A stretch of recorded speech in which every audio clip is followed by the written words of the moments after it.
Premiering on Disney Channel on June 15, 2012, Let It Shine was undisputably the greatest Disney Channel movie of all time to me as a kid.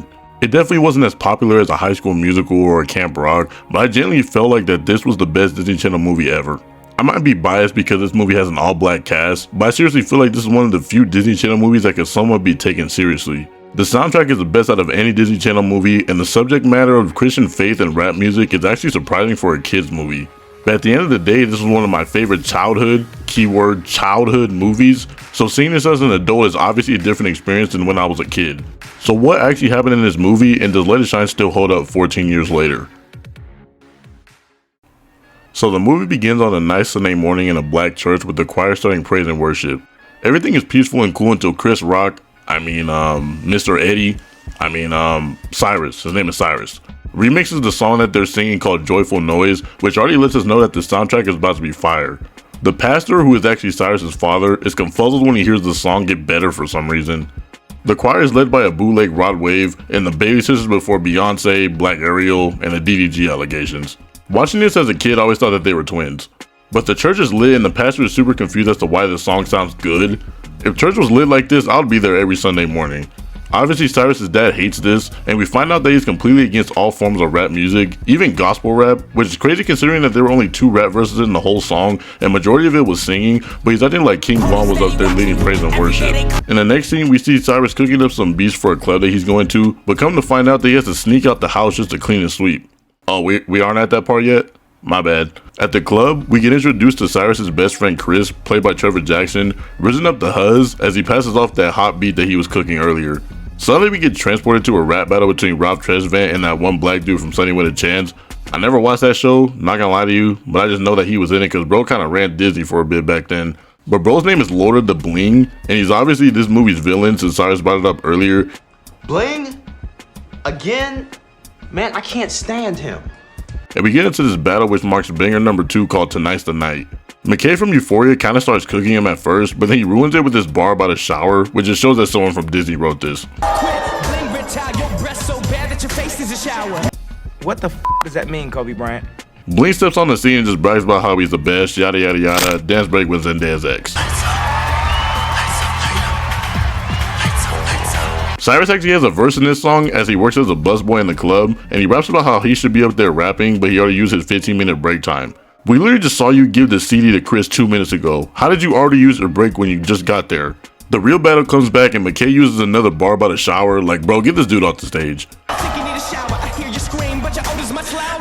Oh, brother, this guy stinks! If I had a nickel for every time the boss used a shower bar, I'd have 2 nickels, which isn't a lot, but it's weird that it happened twice, right? Anyways, Bling wins and already proclaims that he's gonna win the so-called rap Grand Slam, much to the dismay of Cyrus. This random dude bumps into Cyrus which spills drinks on Bling's shoes, and they get into it because Cyrus claims that Bling's rhymes aren't that fire. Now the DVD of this movie and the soundtrack included a song where Cyrus does 5 better ways that Bling could have dissed him in this exchange because he called him Revenge of the Nerds. But it wasn't shown in the TV version, so a lot of people don't know about it, but it was kind of a good thing that it was deleted because it doesn't really make sense for Cyrus's character arc, but it's still a fire song. Bling jumps on the stage. Man, what the hell? Why did he jump on the gate like that just to get on this little ass stage? He did not need to do all that. He basically calls him out and makes the whole club call him Urkel, even though he looks nothing like Urkel, and it always irritated me how Bling's minion in the back was really playing the part. Like, stop glazing, he's not gonna let you hit. Oh my god, bro, is dick riding all you do? How about you close your freaking mouth before I throw a hot dog in it? Cyrus and Chris are walking home, and Cyrus explains that he's too scared to perform in front of people, but when he's making songs by himself, it all comes naturally, which makes sense, but that sounds like a skill issue. L plus bozo. They go in the house, which is stupid on Cyrus's part because we literally just saw him sneak out the house to go to the club, and now he's barging in making noise as if his parents aren't asleep in the other room. They turn on this show and we are introduced to Roxy, played by Coco Jones, who we learn went to elementary school with Cyrus and Chris. She announces a contest where an amateur artist who submits a song will be chosen to get the song produced by her record label and a music video to go with the song. Cyrus and Chris both decide that they're going to make a song for the contest, and Cyrus probably gives us a top 3 Disney Channel hit in Don't Run Away. But this montage of him making this absolute banger gives us probably the stupidest decision by a main character in history. The contest requires a person to send a picture of them, and this man Cyrus sends a picture where Chris is the first one in the frame and he's just in the background. This surely won't come back to bite him. The next morning, Cyrus's dad is preaching about the current generation and how he hates rap music and blames the rap club that Cyrus goes to for why kids are failing at life. The choir makes it super obvious that he's affiliated with the club by looking at him all obvious, like stop looking at me. Now if I get into it with them, I got a liver and you don't. You gonna get me in trouble. Cut to Roxy at her crib, and she chooses a winner for her contest, but the whole backstory coming into this is how tabloids are flaming her for using a vocoder in her music. The winner is obviously Cyrus, but because his dumbass had a picture of him and Chris, they think that Chris is the one that submitted the song. So much so that they show up to the club to tell him that he won, which confuses Cyrus because obviously, how, Sway? This nigga's legendary? Based on what? What has he done?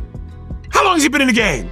Roxy shows up to congratulate Chris and flame Cyrus. Cyrus, you look the same. I mean, exactly like you did in 3rd grade. Thanks. I guess. They ask you how you are, you just have to say that you're fine when you're not really fine, but you just can't get into it because they would never understand. Then for some reason they make her break into a whole performance for another banger called That's What I Said. After the performance, she revealed Chris's stage name, which is Truth, but it's actually Cyrus's stage name, so they realized that Cyrus was the one that actually won the contest. Now here's what doesn't make sense. As dumb as Cyrus is for submitting a picture of him and Chris, if Chris also submitted a song with just a picture of him, unless Roxy just didn't listen to all the songs that got submitted, then it would be easy to tell that maybe Cyrus was the one that wrote it. But this dude Bling comes out of nowhere and just hijacks the stage to roast Chris.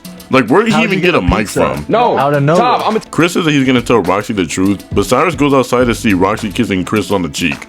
Not gonna lie, if my homie did that to me, I might just have to kill everybody on that street. Everybody dying, me included. I ain't going to jail. Since all of a sudden Chris is in love with Roxy, instead of telling her the truth, Cyrus and Chris make the situation worse by making a plan to let Roxy and all the city keep thinking that Chris is truth.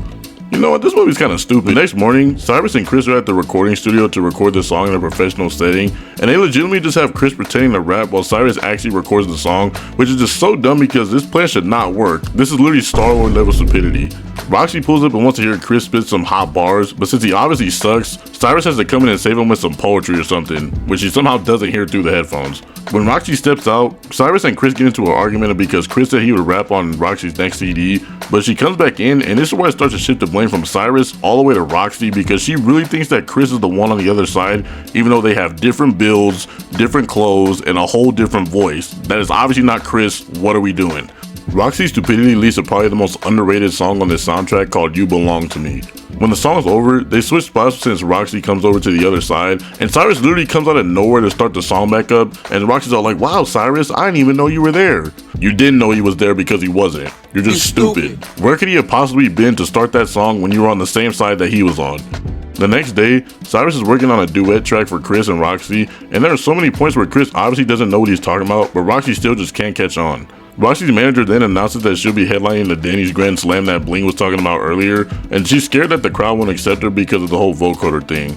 Cyrus heads to his job at the club, and his boss gives him some word of wisdom because Cyrus is living in fear of his father, Bling, and rapping on the stage, and telling Roxy the truth. This is one of the best scenes of the entire movie, as he reminds Cyrus of who he is, and it contributes to Cyrus's character development, and it's scenes like this that makes this movie actually able to be taken seriously. Like, just listen to this quote that Levi gives us. How can you and Chris even call yourself truth when y'all both just live in one big lie? Let's go home! Let's go! Bro is cooking like that one gunna me with the fire on the paper. Is Shakespeare really dead? This leads into the best song on the entire soundtrack and Guardian Angel. The lyricism and storytelling on this song is actually amazing as he recaps the whole movie up to this point without dumbing it down and directly saying it. But somehow this moment of truth, no pun intended, gets ruined when Roxy shows up to the club and sees Cyrus literally rapping the song word for word, bar for bar, and she catches him in the act, but when he cuts the song off and says that he was just lip syncing, she actually believes him. Roxy might be the stupidest character in all of cinema. First she acts like Cyrus was just magically in the same room with her, and then this. You know what, just throw her in the trash, she got one more time.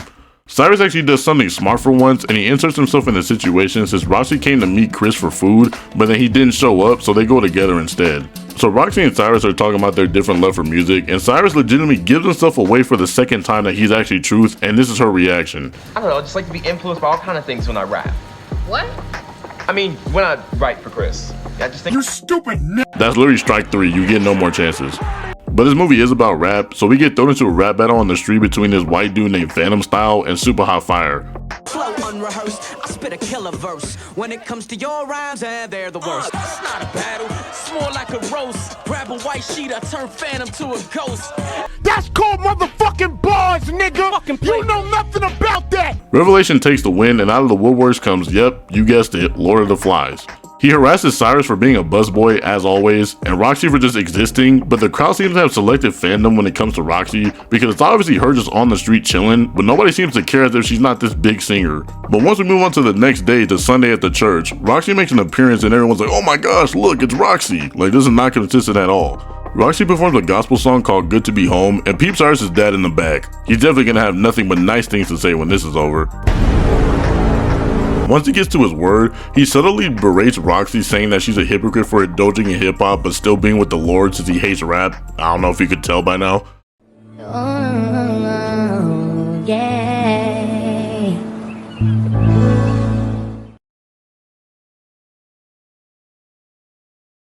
The next day comes, and it's time to shoot Chris's video for Don't Run Away, and Roxy's manager tells Chris that she convinced the Rap Grand Slam people to let him perform with Roxy, but he has to perform live and not lip sync, which just foils the whole plan, but he doesn't care because he's stupid. He's so stupid that he even tells Cyrus that he's gonna ditch Roxy once the video comes out, and the groupies are all over him. I mean, after the video comes out and this Fox thing happens, I'm gonna be on tour with all kinds of honeys, you know, so I'm not really trying to be tied down.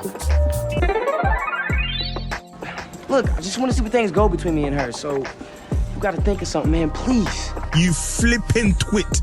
Wasn't the whole point of this to fool Roxy into wanting Chris since she thought he was truth? I generally don't think anybody in this movie has a brain. Chris then proceeds to shoot the lamest music video of all time. And I ain't giving up. This is more than a... That shit's ass, bro. This video is so trash that Cyrus' dad walks in to rebuke it in the name of the Lord. Joking, but in reality he's actually here to apologize to Roxy. He apologizes, but Cyrus is there, so he's confused, but at least it's a big reveal that Cyrus has worked at the club the whole time. Oh, hell no!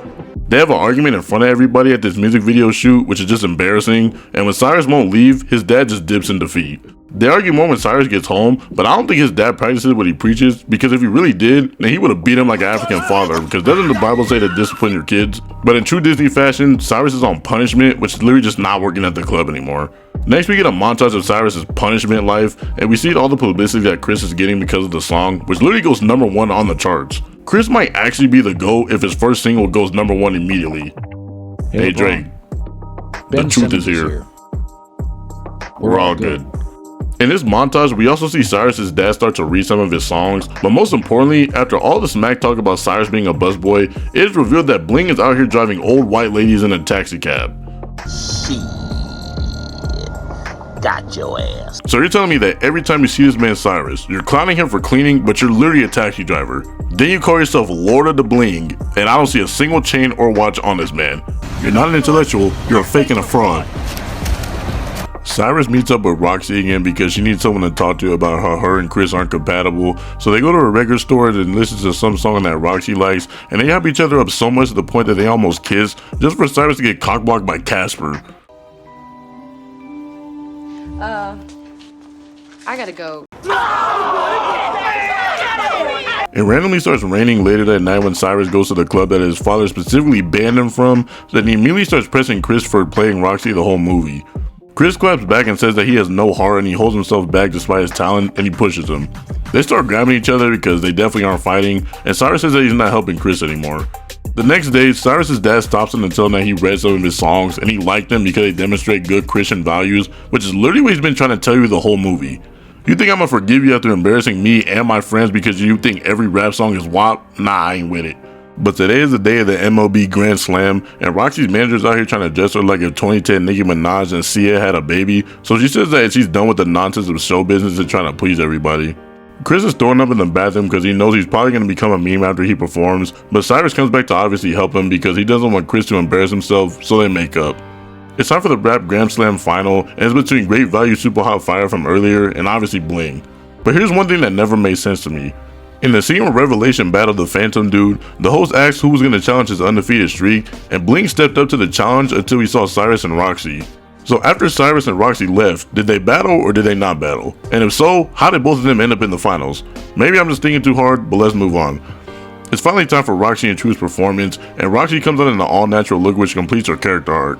This brings us to the song Me and You, which is the song that wraps up the whole Cyrus, Roxy, and Chris triangle, since instead of Chris walking out to duet with Roxy, Cyrus finally faces his fears and performs in front of everyone and reveals himself as Truth. Roxy is obviously upset, so she goes off script and starts grilling Cyrus in the middle of the song.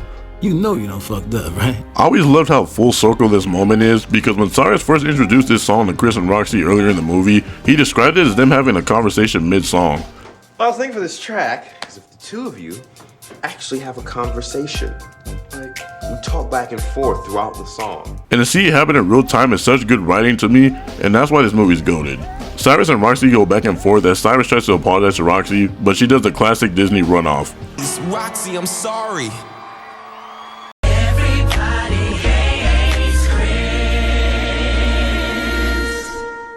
Something I always thought about is how crazy this would be if something like this happened in real life. Imagine if an artist had a #1 song, and while performing the song live, they legitimately get exposed for posing as someone else. Oh wait, so it's basically just Milli Vanilli. Disney knew what they were doing. Backstage, Roxy slaps the black out of Cyrus like when Rochelle turned him into that Asian kid on Everybody Hates Chris, and even she realizes how stupid she was acting this whole movie. Such an idiot. No, Brox, you're not. I am. No, Truth, she really is an idiot because she saw you rapping at the club word for word, bar for bar, and she thought you were just lip singing. This is all her fault, do not stoop to her level. But she's mad and in her feelings, so she makes him present the trophy while she soaks in stupidity. Cut back to the rapping, and the battle happened off screen, which always bothered me, and we were just led to believe that Bling just cleared Revelation, but Cyrus comes out to give Bling his trophy, which is the biggest setup ever, and in true Bling fashion, he starts roasting and calling him a busboy. Truth responds by saying that he's not even the best rapper in the building, and you know what that means. It's finally time what we've been waiting for all movie, and I've been waiting to talk about this battle for the whole video. I'm just going to take a second on just this battle as a whole, because over the past couple years, mostly on social media, I've been seeing some revisionist history. This movie is a staple in Gen Z culture, and so many people my age are trying to make the case that Bling actually won this battle and not Cyrus, which I think is actually the bullest of shit. Okay, that was corny, I'm sorry. But I'm gonna go through this battle bar for bar and point out why there's an obvious winner here. Bling starts off with, Here we go again. Prepare to meet your end. Just looked you up on Facebook. You have 0 friends. This is good for Disney Channel, so I'll let it slide. This kid's a loser. Yo, he ain't even kissed a girl. You write her love letters. I buy her ice and pearl. Now this is error #1. Bling is already capping in his rap, which is mistake #1 as a rapper, and we as the audience know the truth about him already. So how you like me now? Even Roxanne's in the background saying, wow, Bling's got style. L bar, next. I'm off the gold chain. If you're a rapper, why is Chris your backup dancer like an extra on Soul Train? Now this is actually a really good bar since this was made at a time where melodic rap was still new, and having a backup dancer on a rap song is a dig at being more pop than rap, so that was actually pretty clever. You're not a real MC, you should quit hip hop. Now be a good bus boy and go get your mom. Once again, Bling has been saying this same thing all movie. He has no type of creativity in his closer. So now we move on to Cyrus's first verse, which I will admit is trash. So much so that I'm just gonna breeze through. Bling, you don't want to battle. You're the snake without the rattle. You're the bow without the paddle. You're the duck without the waddle. The horse without the saddle. The ranch without the cattle. The day without the shadow. So that you should just skedaddle. This nigga sucks! When I was 8, this was hard. Now, it's trash.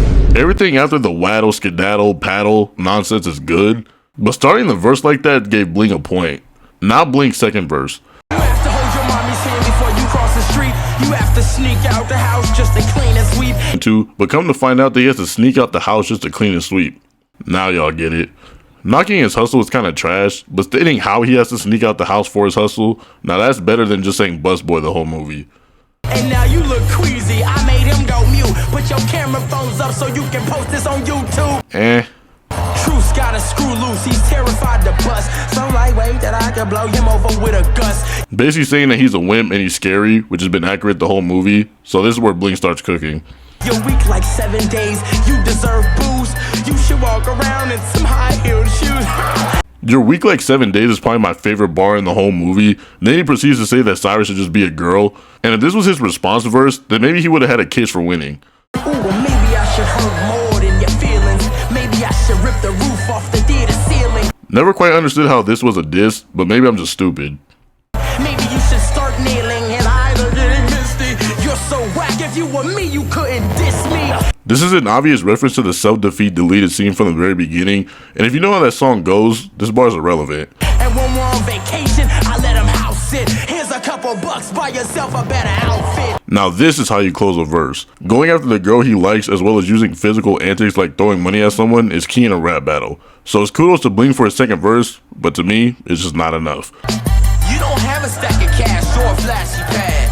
I saw you last week driving a taxi cab. Now this is where the battle ended. Now I've heard Bling defenders say that Truth exposing him isn't a good tactic because Bling was just making money and that Cyrus would have lost if he never saw Bling in the taxi, but that's the biggest hypocrisy that I've seen because Bling spent this whole movie talking about how Cyrus was a busboy, but the whole time he was driving around old white ladies and pretending to be rich on some Lil Tay shit.